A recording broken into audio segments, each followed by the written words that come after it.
Assalamualaikum warahmatullahi wabarakatuh. Selamat pagi anak-anak. Kita lanjutkan materi yang kemarin ya. Pembelajaran yang ketiga terputus kita lanjutkan hari ini. Bismillahirrahmanirrahim. Sekarang kita sampai pada ayo berdiskusi. Bahan dasar kertas adalah kayu. Kayu berasal dari pohon. Perhatikan pohon yang digunakan untuk bahan dasar kayu kemarin apa? Pohon pinus ya. Nah, pohon manakah yang paling tinggi? Bagaimana cara mengukurnya? Bisakah tiga ini diukur dengan alat ukur yang sama? Kita akan belajar tentang tiga alat ukur. Nah, ini ada namanya. Mungkin kemarin Bu Guru salah, sekarang ada namanya. Ini adalah meteran roll. Ini meteran saku dan ini meteran pita. Meteran roll ini adalah meteran yang digunakan untuk mengukur panjang dan lebar tanah biasanya itu. Ini lebih panjang. Ini bisa mengukur lebih dari hingga 10 meter, bisa mengukur hingga 10 meter. Sedangkan ini adalah meteran saku, biasanya digunakan oleh para tukang bangunan atau tukang kayu. Dapat digunakan untuk mengukur panjang kayu ataupun ruangan. Ini 15 meter ya. Sekarang yang ini meteran pita. Meteran pita ini biasanya hanya sampai berapa ya? 150 cm saja biasanya. Ini biasa digunakan oleh para penjahit ya, digunakan oleh para penjahit untuk mengukur kain. Sekarang jawablah pertanyaan berikut. Sebutkan satuan panjang yang telah kamu ketahui. Kita kemarin ada Bu Guru kasihkan tangga satuan panjang ya, ada 7 tetapi kita belajar 2 dulu, yaitu sentimeter dan meter. Sentimeter dan meter. Tuliskan nomor 2. Ini tugas 1, dikerjakan di buku paket saja. Tuliskan alat ukur yang tepat untuk mengukur benda-benda di bawah ini. Tinggi badanmu apakah dengan ini, atau ini. Panjang lingkar pinggang, panjang meja diisi ya dengan alat ukur mana yang cocok untuk benda ini, untuk mengukur yang ini. Sekarang ayo mencoba. Ini kalian seharusnya praktek mengukur tinggi badan teman, tetapi karena tidak bisa, kita lewati saja. Sekarang ayo membaca ke pembelajaran yang keempat, halaman 32. Plastik, solusi dan masalah. Kita sekarang belajar benda yang terbuat dari bahan plastik. Kertas sudah, kayu sudah, sekarang plastik ya. Banyak benda yang kita jumpai di rumah itu yang terbuat dari plastik. Misalnya di sini ada ember, ada gayung, ada sendok sayur, ada kantong kemasan ya, ada botol air minum juga terbuat dari plastik. Nah, plastik digunakan untuk membuat atau sebagai bahan dasar itu ada keuntungannya. Yang pertama, karena plastik itu tidak dapat menyerap air, dia tidak tembus air ya. Yang kedua, plastik mudah untuk dibentuk dan dia ringan ya, maka sering benda-benda di rumah itu menggunakan plastik karena ringan dan mudah.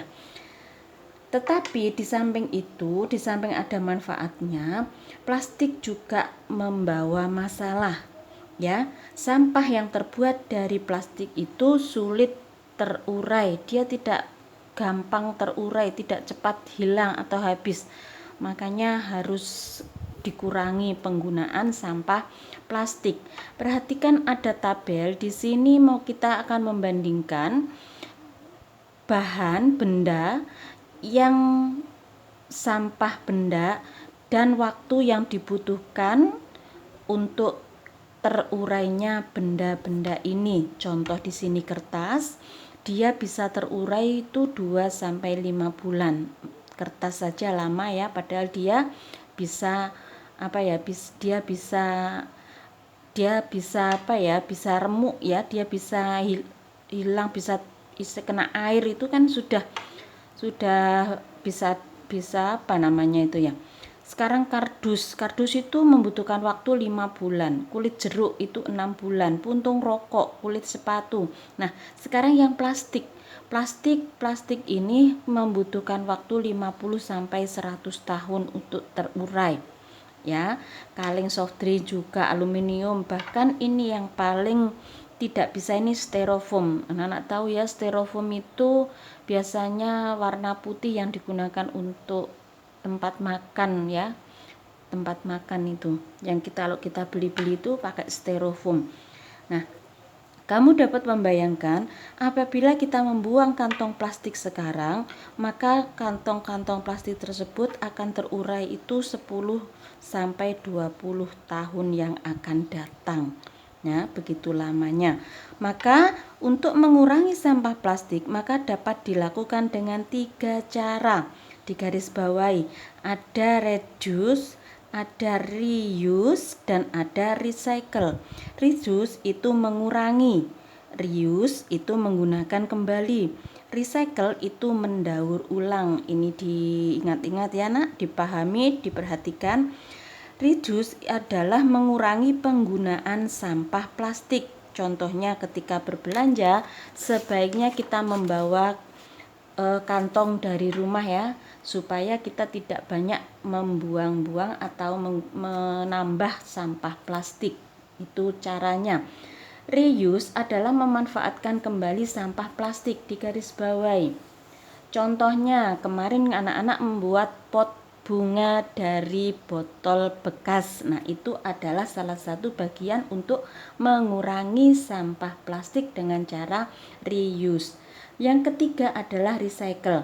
Recycle ini mendaur ulang sampah plastik. Biasanya kalau mendaur ulang ini dilakukan di pabrik-pabrik. Kalau anak-anak sekarang ya naik bis Tayo di Surabaya itu kan kita membayarnya pakai botol. Itu tujuannya apa? Tujuannya adalah untuk mengurangi sampah plastik. Mau dikemanakan botol-botol itu? Akan dikirim ke pabrik-pabrik supaya bisa didaur ulang menjadi barang baru yang dapat dimanfaatkan kembali. Ini adalah 3 cara untuk mengurangi sampah plastik. Nah, sekarang ayo berdiskusi. Anak-anak bisa diskusi dengan keluarga, bisa ayah, bisa ibu, atau kakak. Apa yang dapat kalian lakukan dengan reduce, reuse, dan recycle? Tulis hasilnya pada tabel berikut. Nah, anak-anak disuruh, ini adalah tugas 2, anak-anak disuruh mengisi ini. Apa yang bisa kalian lakukan untuk mengurangi sampah dengan 3 cara ini? Nah, kalau yang ini karena kita tidak berada di sekolah, kita lewati saja yang ini saja tugas 2. Ayo menulis juga kita lewati. Sekarang tuliskan hasil musyawarah. Ini ayo berdiskusi lagi. Bermusyawarahlah bersama seluruh teman di kelasmu. Musyawarah tentang cara mengurangi sampah plastik di sekolah. Anak-anak bisa bermusyawarah dengan keluarga ya. Bisa bermusyawarah dengan keluarga. Ini ditulis nama ayah, boleh ibu, boleh nama kalian, dan tulis kalian bagaimana cara mengurangi sampah di rumah ya. Di rumah tidak apa-apa, tidak perlu di sekolah, di rumah boleh ya. Kita ganti teman dengan keluarga. Nah, setelah jawablah pertanyaan, kita bahas bersama ya nanti ya. Ini hanya tentang pendapat yang disampaikan, kesempatan menyampaikan pendapat. Apakah hasil musyawarah sesuai pendapatmu? Oh, ini dikerjakan saja kalau gitu. Ini dikerjakan di buku tugas saja. Nah, ini di buku tugas ya. Dikerjakan sampai nomor 5. Ini adalah materi terakhir hari ini. Kita besok ke pembelajaran yang kelima. Sekian. Semoga anak-anak ilmunya bermanfaat ya. Bu Guru akhiri, tetap semangat, tetap jaga kesehatan. Assalamualaikum warahmatullahi wabarakatuh.